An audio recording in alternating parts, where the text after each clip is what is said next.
Now that you're clear on the project for this section of the course, in this lecture I'm going to answer 4 questions you probably have in your mind to give you a very good overview of SEO. So the first one is, are search engines an important source of traffic?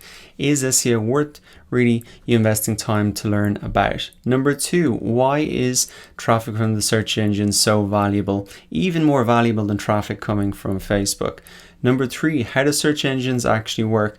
How can you understand the game so you can really win it? Number 4, what are the click-through rates for those search results in Google? Now, as I answer all of these questions, I think it's going to give you a very good understanding of SEO back to front. I'm going to give you a couple of exercises to do in this lecture. I've also got plenty of examples, so I think you're really going to enjoy it. So let's get started with question number 101. Are search engines an important source of traffic? One of the best ways to determine how important search engines are going to be for your business is to look at how important it is for your competitors. And you can do that very easily by coming and looking on this tool, similarwebs.com. It's on our marketing tools list. And all you need to do is put in your competitors' URL here. So to give you an example that we can maybe all relate to, I'll come to udemy.com, pop that in there, get this report that comes up, but really the section that I'm most interested in is this part here, traffic sources. And I can see here that Udemy as a website as a whole gets 27% of their traffic from the search engines. So a third of their visitors come through the search engines. It's a massive part of their business. And so if your competitor has something similar to that, well, you can say, well, if it's 30% of their business, well, it's probably going to be 30% or more of my business. So this is worth me looking at. Now, if you're wondering how do visitors actually come to Udemy through the search engines, let me give you a quick example to bring this to life. So let's say a student is looking for a Facebook ads course.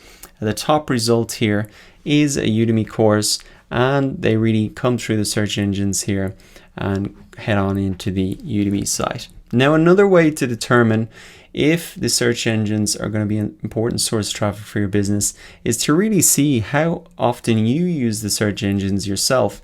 And this is easier to figure out than you might think. Just come across to the history here of your browser, and you can do this on any browser that you're using. And what you're going to see here is a list of all the websites that you visited.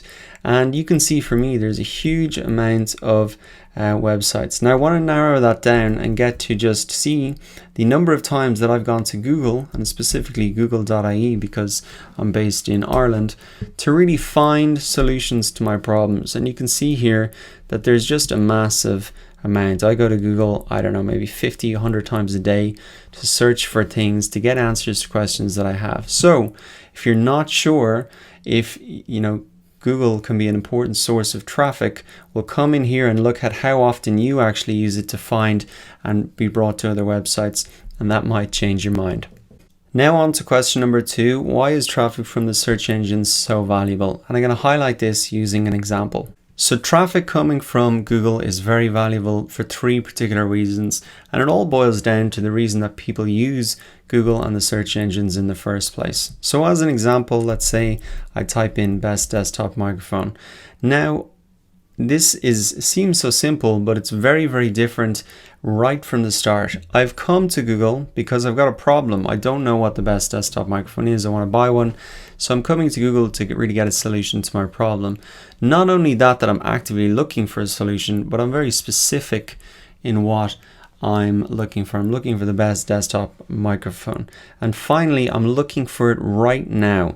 So those 3 factors, that I'm actively looking for it, that I'm very specifically looking for something, and I want it right now, makes these search engines a very valuable source of traffic. Because if I'm the first result here and you can solve my problem, then there's a very good chance that I'm going to become a customer or sign up to your email list or whatever the call to action is. Now, think about it, and I think that can highlight the value by really comparing it to something else. So if I come to Facebook, I'm doing none of those 3 things. I'm not actively looking for anything. I'm here to just kind of, look at my friend's stuff. I'm not specifically looking for anything. I'm kind of browsing. And now might not be the right time for me. So I could see an article here about the best desktop microphone, but maybe I don't, maybe it's the weekend, maybe I'm not interested in it right now. So in terms of targeting visitors, these search engines can be extremely valuable in terms of the source of traffic, and I hope that example brought it to life for you. Now on to question 3, how do the search engines actually work? If we return to our example, you might be wondering, why did this Lifehacker article get to the top of the search results, and these ones down here are at the bottom of page 1, and all of these ones back here are on page 5. So what's really the difference? Why is Google organizing the search results in this way? Well, there are 2 key factors. The first thing is relevance. So it's absolutely no coincidence that I've searched for the best desktop microphone, and Google is trying to give me the most relevant search results. So you can see in the title of this web page, it says best desktop microphones. It's in the URL of the web page, and you can see here it's in the body, that really on the content as well. So that is no coincidence.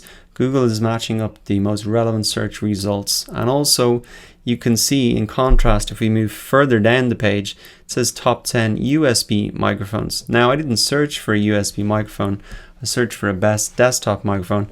But if I change this, you'll see that these search results automatically change based on the relevance. So you can see here this Lifehacker thing now is down at number 6 or 7.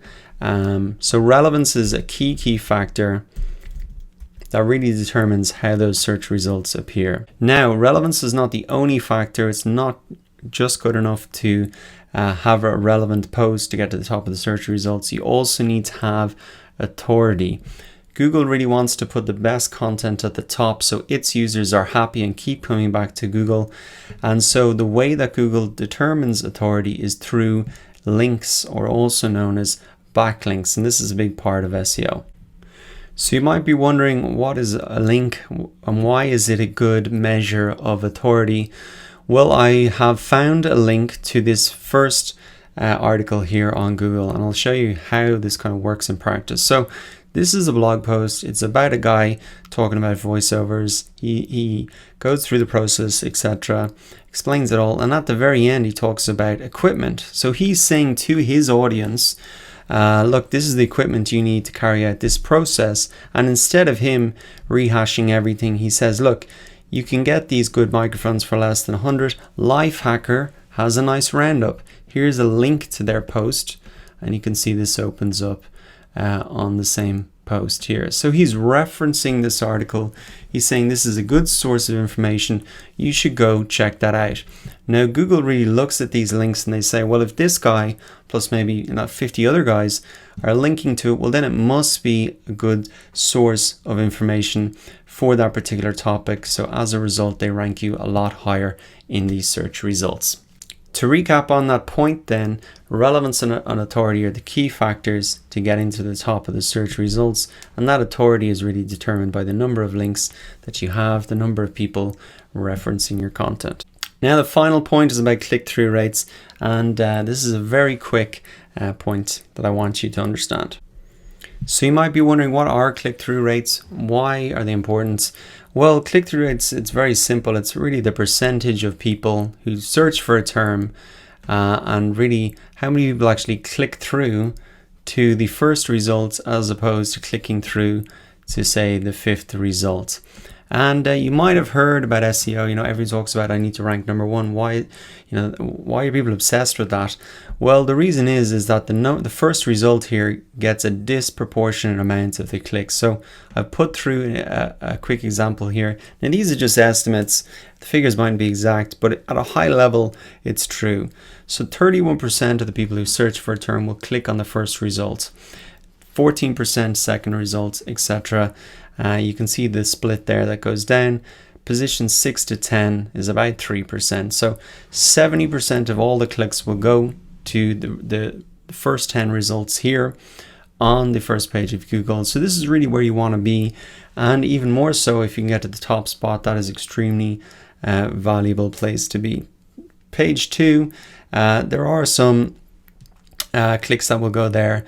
But after that, there's really nothing there. So It's important that you understand this from the start. Where you want to be is really in the top spot, because that is where a lot of the traffic will go, and that's really how you can get a huge amount of visitors to your website. So that concludes our overview of SEO. I think we packed a huge amount in there to a short lecture, and if you're not sure about some things, don't worry, I think a lot of it will fall into place a little bit later on as we actually implement and start to optimize our websites. But to recap, our search engine's an important source of traffic. For most businesses, it's going to be extremely important. We saw for Udemy, it was 30%.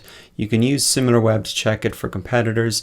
You can also see how often you use the search engines by looking at your history. Point number 2 then, why is traffic from the search engine so valuable? Well, we saw even compared to Facebook that people use Google and the search engines with a specific purpose. They're actively searching for a solution to their problem. They're very specific about what they want, and they're looking for it right now. So if you can get your solution in front of them at that exact moment, you're going to get a much better chance of getting a sale, a sign up, etc. Point number 3, how do search engines work? Relevance and authority were the key factors that determine that. And finally, those click-through rates, we saw the breakdown, really the number 1 spot being where it's at. Now that you have a great overview of SEO, in the next lecture, let's look at how we measure SEO success.